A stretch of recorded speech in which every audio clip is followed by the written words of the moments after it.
오늘은 추수감사 주일입니다. 추수감사는 보통 곡식을 추수하면서 하나님께 드리는 감사 절기이지만 농사 짓는 사람들이 줄어감에 따라서 지금은 좀 모습이 좀 변해서 지난 1년 동안 여기까지 지금까지 우리를 지켜주신 그런 하나님의 은혜에 감사하는 절기가 되었습니다. 모습이 변했다고 감사의 내용도 변한 것은 아니고 감사의 내용은 똑같습니다. 그 이유가 오늘 본문 우리가 읽었던 신명기 26장에 잘 나타나 있는데, 신명기 26장 이스라엘 백성들이 하나님 앞에 드렸던 최초의 추수감사 예배입니다. 신명기 26장도 물론 추수할 곡식을 하나님께 드리면서 추수하게 해주셔서 감사합니다라고 예배를 드린 거죠. 그런데 단순히 추수할 곡식 주셔서 감사합니다라고 끝나는 것이 아니라 그 추수할 수 있도록 그들이 하나님 앞에 이 곡식을 바칠 수 있도록 오랜 시간 동안 하나님께서 이스라엘 백성들 우리들을 지금까지 여기까지 어떻게 지켜주시고 인도해 주셨는지, 아울러 그들의 오랜 기간의 역사를 함께 돌아보며 감사하는 고백도 함께 나타나고 있습니다. 이게 감사죠. 어떤 시인이 얘기했어요. 국화꽃, 이게 국화인지 잘 모르겠는데 국화 같아요. 어떤 시인이 지금 활짝 핀 한 송이 국화꽃을 바라보면서 이 한 송이 국화꽃 피기 위해서 봄부터 시작된 수고와 인내를 노래하고 있었어요. 이 국화꽃 하나는, 지금 활짝 핀 이 국화꽃은 이 국화꽃으로 끝나는 게 아니라 이 꽃이 지금 이렇게 활짝 피게 하기 위해서 봄부터 아주 오랜 시간부터 이 꽃을 피기 위해서 수없이 많은 수고와 인내가 이 꽃 안에 담겨 있기에 지금 이렇게 아름답게 피었다고 노래하고 있는 거죠. 여러분, 신명기 26장이 바로 그렇습니다. 추수할 곡식을 하나님 앞에 드리면서 그 곡식을 추수할 수 있도록, 자기들이 지금 이 추수한 곡식을 하나님께 드릴 수 있도록 과거부터 지금까지 수없이 많은 시간 동안 이스라엘 백성들을 향하신 하나님의 사랑, 하나님의 은혜, 하나님의 보호하심에 그들은 감사하지 않을 수 없었던 거죠. 그러면서 그들이 이 추수할 곡식을 하나님 앞에 드리면서, 하나님, 내가 지금 이렇게 하나님 앞에 이 추수한 곡식을 드리기 위해서 하나님께서 나를 은혜로 지키시고 하나님께서 나를 인도하여 주셨기에 내가 이렇게 추수할 수 있었습니다. 이것은 내가 내 노력으로 거둔 것이 아니라 모든 것이 다 하나님의 은혜로 거둔 것임을 고백하오니 하나님 영광 받아 주시옵소서. 그렇게 고백을 한 게 오늘 추수감사의 내용입니다. 추수한 곡식으로 인해서 감사할 뿐만 아니라 곡식을 추수할 수 있도록 지금부터, 과거부터 오랜 시간부터 지금까지 끊임없는 하나님의 은혜와 끊임없는 하나님의 돌보심이 있었기에 감사는 바로 고백이 바로 진정한 추수감사의 의미인 거죠. 여러분, 지금까지 여기까지 우리를 지켜주신 하나님께 감사는 진정한 의미의 추수감사의 절기를 저와 여러분도 드릴 수 있기를 축원합니다. 신명기 26장 이스라엘 백성들이 최초로 드렸던 추수감사가 왜 중요하냐? 약 100년 전에 구약 성경을 공부하는 모든 사람들에게 절대적으로 영향을 끼쳤던 한 신학자가 있었습니다. 그분의 영향력이 얼마나 큰지 지금 구약 성경을 공부하는 사람들은 다 그분의 제자예요. 그분의 이론을 찬송하든지 간에 아니면 그분의 이론을 반대하든 간에, 여러분, 논문을 쓸 때, 구약에 관한 논문을 쓸 때는 반드시 그분의 이름이 거론을 돼야 돼요. 나는 이래서 이분이 옳다, 나는 이래서 이분이 싫다, 그렇게 이야기를 할 만큼 그분의 영향력이 지금 절대적입니다. 저도 구약을 공부한 사람으로서 이분의 이론을 배웠고 또 이분의 영향력을 받은 사람 중에 하나입니다.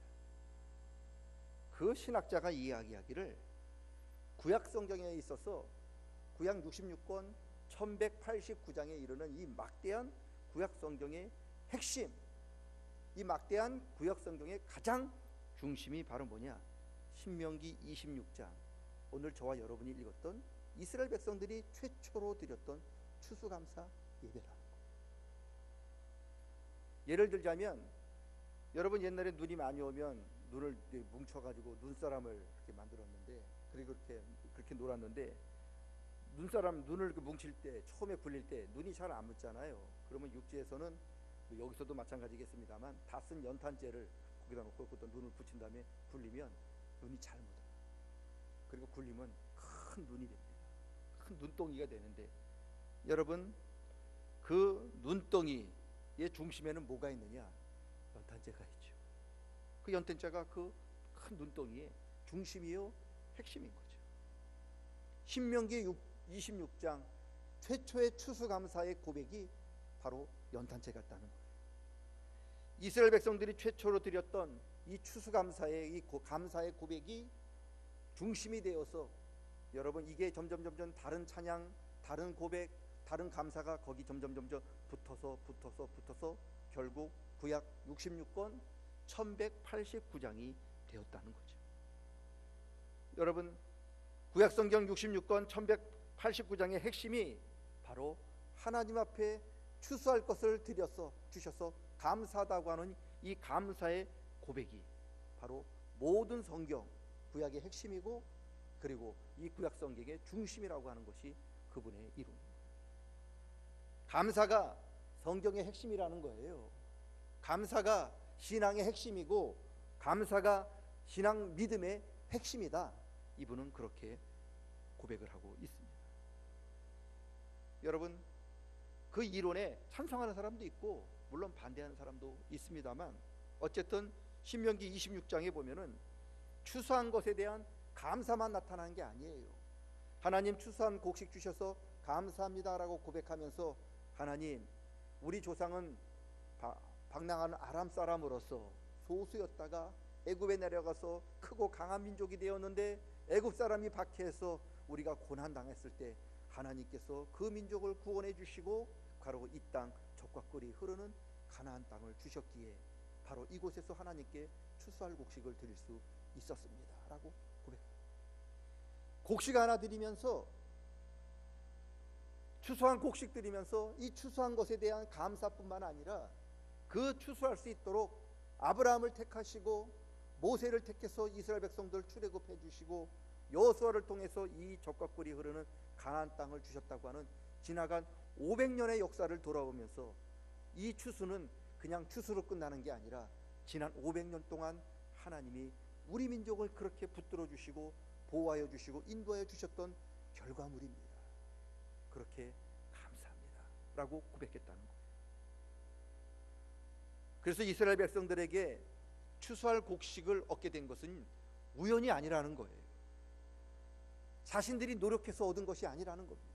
물론 자신들도 추수할 수, 씨를 뿌리는, 그리고 농사를 짓고 하는 그런 수고를 거두었지만, 결국 이스라엘 백성들이 추수할 수 있도록 오랫동안 자신들을 인도하시고 보호해 주셨던 하나님의 은혜가 아니고는 도저히 우리는 이 시간에 이 자리에 올 수 없었습니다 라고 고백하는 믿음의 고백이 바로 추수감사의 고백.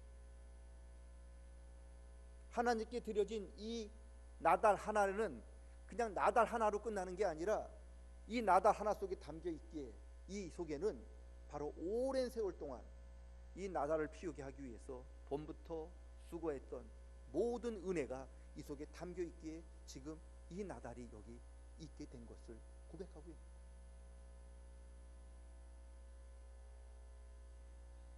큰 눈덩이 속에 갇혔던 연탄재를 꺼내려면 어떻게 해야 되느냐?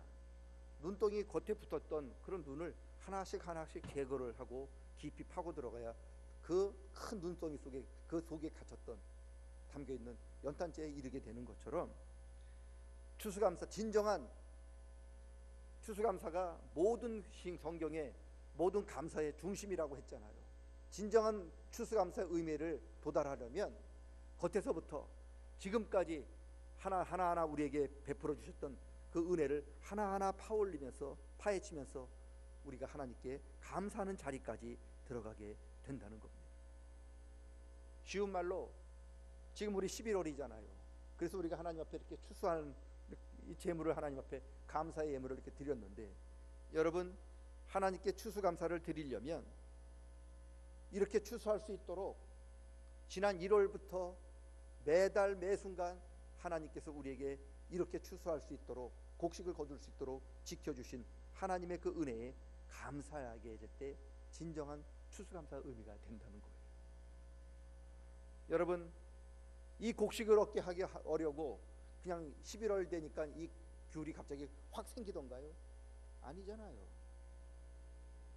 1월 달부터 이 귤이 자라기 시작합니다. 점점 자라잖아요. 꽃이 펴야 되고 열매를 맺혀야 되고, 결국 이 귤 속에는 지난 모든 1월 달부터 11월에 이른 매 순간마다의 은혜가 있었기에 이렇게 아름다운 귤 열매가 맺히게 되는 거잖아요. 우리가 하나님 앞에 추수하기 위해서 1월 달부터 하나님께서 은혜를 베풀어 주시잖아요. 2월 달에도 은혜를 베풀어 주시고 3, 4, 5, 6, 7, 8 매달 매순간 하나님께서 우리에게 은혜를 베풀어 주셔야만 우리가 비로소 11월에 이렇게 아름다운 결과로 하나님께 감사할 수 있게 된 것입니다. 여러분, 이게 진정한 추수감사죠. 11월에 그저 주시는 것에 대한 감사합니다, 곡식 주셔서 감사합니다라고 그렇게 끝나는 게 추수감사가 아니라는 거예요. 이 곡식을 얻게 하기 위해서 1월달, 2월달, 3월달, 4월달 매달 매순간 때마다 일마다 하나님께서 나에게 베풀어 주신 그 은혜를 하나씩 하나씩 우리가 파고 들어갈 때 우리가 비로소 11월에 이르는 이런 감사의 제목에 도달하게 된다는 거예요. 여러분, 제대로 된 열매를 얻으려면 여러분 계절별로 그리고 달별로 단계별로 해야 할 일 다 거쳐야 되잖아요. 우리 귤 얻기 위해서 11월 달에 약치고 그냥 물 주면 귤이 되는 거 아니지 않습니까? 정전도 해야 되죠. 때마다 비료도 줘야 되죠. 때마다 또 가지도 쳐야 되죠. 뭐도 해줘야 되죠. 그 모든 단계를 거쳐야만 비로소 이렇게 온전한 열매를 맺게 됩니다. 그 단계를 건너뛰거나 생략해버리면 아름다운 귤을 맺을 수 없게 되는 거죠. 모든 것들이 다 단계가 있고 해야 할 일이 다 거쳐야만 온전한 과일이 되는 거죠. 마찬가지죠. 11월에 우리가 하나님 앞에 추수감사를 드리려면 1월 달부터 단계가 있는 거예요. 매 단계 매순간 철 따라 때 따라 일 따라 하나님께서 우리에게 베풀어 주신 그 은혜, 그 감사가 쌓이고 은혜가 쌓여서 결국은 이렇게 11월에 감사할 수 있는 그런 절기가 됩니다. 그래서 우리가 하나님 앞에 진정한 감사를 드리려면 1월 달부터 감사하는 거예요. 1월에 베풀어 주신 은혜, 2월에 베풀어 주신 은혜, 3월에 베풀어 주신 은혜를 차곡차곡 그렇게 우리가 하나님 앞에 되새김질을 하면서 감사를 해야 비로소 11월에 이르러서 그래서 이게 여기까지 왔습니다 라고 하나님 앞에 감사, 이게 추수감사의 의미. 신명기 26장은 바로 우리에게 그 말씀을 하고 있는 거죠. 그저 추수한 것을 하나님께 드리면서 하나님 곡식 추수하게 해주셔서 감사합니다 라고 끝나는 게 아닙니다. 지금 내가 이렇게 추수할 수 있도록 지난 과거부터 오랜 세월부터 하나님께서 때마다 일마다 우리에게 은혜 베풀어 주시고 도와주시고 보호해 주셨음을 우리가 기억합니다. 그렇기에 내가 지금 이렇게 추수할 수 있었습니다. 그렇게 고백하는 겁니다. 이게 진정한 추수감사고요. 이게 구약 66권 1189장의 핵심이라는 거예요. 여러분, 저와 여러분이 진정한 추수감사를 할 수 있도록 오랜 시간 우리를 지켜주시고 또 하나님께서 보호해 주셨던 그 하나님의 은혜를 기억하고 하나씩 하나님께 감사하는 우리 모두가 될 수 있기를 주님의 이름으로 간절히 축원합니다. 저는 마치 감사가 양파 같다고 생각해요. 양파를 하나 갖고 왔는데 이 양파라는 게 참 재밌더라고요. 까면 또 속이 새로운 껍질이 나오고, 또 그걸 까면 또 새로운 껍질이 나오고, 까면 또 새로운 껍질이 나오잖아요. 계속해서 새로운 것들이 계속 나오잖아요. 저는 감사가 그렇다고 생각을 해요. 여러분, 한 가지를 감사하면 거기서 끝나느냐? 새로운 감사거리가 생겨요. 또 그 감사를 드리면 또 다른 감사거리가 생깁니다. 그렇게 감사를 계속하면 어디까지 데려다느냐? 바로 추수감사까지 이르러간다. 이게 신명기 26장이 그렇게 우리에게 말씀하고 있는 겁니다. 감사는 계속해서 감사하면 또 다른 감사거리, 또 다른 껍질이 생기는 이 양파와 똑같은 거죠. 추수감사가 왜 중요하냐? 추수는 곡식만 거두는 것이 아닙니다. 추수는 바로 우리 인생도 추수를 해야 하기 때문에 그렇습니다. 언젠가 저와 여러분 반드시 하나님 앞에 서게 될 터인데, 하나님 앞에 설 때 우리가 사는 동안 우리가 맺혔던 그 열매를 가지고 하나님 앞에 드려야 합니다. 그리고 그 열매에 따라서 우리가 하나님 앞에 심판을 받기도 하고 하나님 앞에 칭찬을 듣기도 하잖아요. 성령의 열매를 맺힌 사람 주님으로부터 잘했다, 그렇게 칭찬 듣게 될 것이고, 육신으로부터 썩어질 것을 맺는 사람 주님으로부터 무서운 심판을 받게 될 것입니다. 요한복음 15장 우리가 잘 아는 포도나무 비유인데 예수님이 뭐라고 그랬습니까? 좋은 열매를 많이 맺는 가지 하나님 기쁘시게 할 것이고, 열매를 맺지 못하는 가지 잘려서 하나님이 불에 던져 사르게 하신다고 하셨어요. 여러분, 좋은 열매를 많이 맺는 비결은 뭔가? 거름을 많이 주는 거잖아요. 좋은 비료를 많이 주어야만 열매를 맺게 되는 거잖아요. 성령의 열매를 많이 맺히려면 그러면 우리도 비료를 줘야 되는데, 성령의 열매를 맺게 하는 비료가 뭡니까? 바로 감사죠. 그래서 주님께서 범사에 감사라고 하신 거죠. 왜요? 우리가 맺어야 할 성령의 열매, 믿음의 열매, 신앙의 열매는 감사의 걸음이 없으면 절대 맺을 수가 없습니다. 그래서 믿음은요, 믿음의 크고 작다를 평가하는 기준이 뭐냐? 누가 믿음이 크냐, 믿음이 작으냐, 믿음이 눈에 보이지 않잖아요. 그런데 한 가지 볼 수 있는 게 있어요. 누가 감사를 하느냐, 누가 범사에 감사를 하느냐를 보고 우리는 대충 짐작은 할 수 있는 겁니다. 감사가 이토록 중요한데 왜 감사가 성령의 9가지 열매에 왜 없을까? 사랑, 희락, 화평, 오래 참음, 자비, 양성, 충성, 온유, 절제, 이 9가지 열매에 이 감사가 이토록 중요한데 없더라고요. 그 이유가 뭘까? 저는 예전에 이것 때문에 한번 항상 이렇게 공부를 한 적이 있는데, 나름대로 내린 결론은 감사는 이 9가지 열매의 중심을 이루는 중심이에요. 감사가 없이는 절대로 성령의 열매를 맺을 수가 없어요. 감사 없이는 사랑할 수 없습니다. 내가 저 사람한테 감사하지 않는데 어떻게 사랑할 수 있다고 고백을 합니까? 감사 없으면 충성할 수 없어요. 감사하는 마음이 없으면 절제하는 마음이 생기지가 않아요. 감사하지 않으면 성격이 온유해지지 않습니다. 이 모든 일의 중심은, 성령의 모든 일의 중심은 감사에서부터 시작해요. 감사의 걸음이 주어지지 않으면 절대로 성령의 열매를 맺을 수 없습니다. 좋은 비료를 줘야 열매가 잘 자라고, 비료를 주지 않으면 절대로 좋은 열매를 맺을 수 없는 것과 같습니다. 여러분, 그래서 우리가 성령의 열매를 맺고 하나님 앞에 좋은 성령의 열매를 맺으려면 감사의 비료를 드려야 돼요. 감사하면 2가지 일이 생기는데, 첫째는 성령의 열매를 맺게 돼요. 둘째는 아까 양파 얘기를 드렸지만 우리가 감사하면 끊임없는 감사거리가, 감사한 일들이 생기죠. 이 일 감사하면 저 일 감사할 일이 생기고, 저 일 감사하면 또 다른 일 감사할 일이 생기는 거죠. 양파 같아요. 까면 또 다른 또 감사거리가 생기고, 또 까면 또 다른 감사거리가 생기는 게 감사의 양파의 법칙인 거예요. 신명기 26장은 구약성경 66권 1189절은 바로 감사에서부터 시작한다, 그렇게 가르치는 거죠. 모든 신앙생활의 중심은 감사고요. 모든 믿음의 중심은 감사고 모든 일의 시작은 감사라는 거예요. 감사가 빠지면 신앙생활은 아무 힘도 능력도 없는 거죠.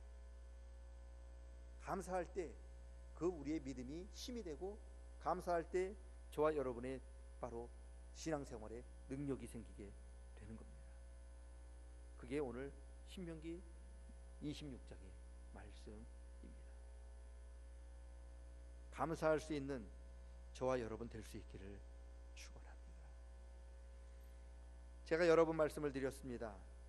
작은 일에 감사하면 크게 감사할 일이 생기고 안 좋은 일에 감사하면 안 좋은 일이 좋은 일로 바뀝니다. 여러분, 어떻게 안 좋은 일에 감사하면 안 좋은 일이 좋은 일로 바뀔 수 있을까요? 양파를 얘기했잖아요. 양파 얘기했잖아요. 제가. 양파가 겉이 이렇게 더럽잖아요. 그렇다고 이 겉이 더럽다고 속도 더러운 거 아니지 않습니까? 이 안 좋은 껍질을 벗겨버리면 이렇게 새로운 껍질이 나타나요. 안 좋은 일에 감사하면 여러분 그 안 좋은 일이 벗겨지고 그 다음에 하나님이 새하얀 새로운 껍질을 우리에게 허락해 주십니다. 안 좋은 일이 감사하면 좋은 일로 이렇게 바뀌게 되는 거예요. 저는 그래서 감사가 양파 같다는 거예요. 작은 일에 감사하면 더 큰 감사할 일이 생기고요. 안 좋은 일에 감사하면 그 껍질이 안 좋은 일이 벗겨져서 새로운 하나님이 좋은 감사의 조건으로 바꾸어 가십니다. 추수감사절을 맞이해서 우리가 지금까지 우리 인생을 추수할 수 있도록 또 우리 곡식을 추수할 수 있도록 여기까지 지금까지 우리에게 은혜 베풀어 주시고 인도하신 그 하나님께 진심으로 감사할 수 있기를 축원합니다. 감사가 우리 신앙의 핵심임을 기억하면서 우리 신앙의 핵심이 감사예요. 범사에 감사할 수 있는 저와 여러분 될 수 있기를 축원합니다. 그리고 감사가 성령의 열매를 맺게 하는 걸음임을 기억하면서 거룩한 감사함으로 거룩한 열매를 많이 맺을 수 있기를 축원합니다.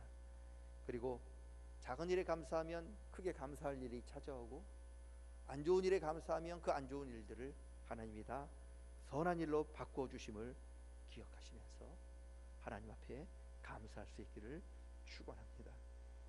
이런 일 때 하나님이 우리에게 더 큰 은혜와 더 큰 감사의 일들을 베풀어 주시리라 믿습니다. 그런 놀라운 은혜를 체험하는 우리 모두가 되시기를 주의 이름으로 간절히 축원합니다. 한번 따라하겠습니다. 감사가 신앙의 핵심이다. 감사가 우리 신앙의 핵심입니다. 따라합니다. 감사가 성령의 열매를 맺게 하는 비료이다. 여러분, 감사하지 않으면 절대로 성령의 열매는 맺을 수 없습니다. 감사부터 하셔야 합니다. 작은 일에 감사하면, 따라하시죠. 작은 일에 감사하면 크게 감사할 일이 찾아오고 안 좋은 일에 감사하면 안 좋은 일이 좋은 일로 바뀐다. 이게 감사의 법칙이죠. 마지막 따라하겠습니다. 감사로 상황을 변화시키자. 불평은 담아내기를 썩게 하죠. 불평으로는 절대로 상황이 바뀌지 않아요. 더 썩게 만듭니다. 불평 원망은 상황을 좋게 하지 않아요. 내가 힘들고 어려웠어, 다른 사람한테 불평했다. 그 사람이 나 도와주는지 아십니까? 아니요. 그 사람이 나 피합니다. 왜요? 만나면 피곤하니까. 그런데 감사는 아까도 얘기했잖아요. 안 좋지만 감사하면 상황을 변화시켜요. 불평이 아니라 감사가 상황을 변화시킵니다. 하나님이 그렇게 변화시켜 주십니다. 그걸 기억하시고 감사로 모든 상황을 변화시키는 우리 모두가 되시기를 주님의 이름으로 간절히 축원합니다.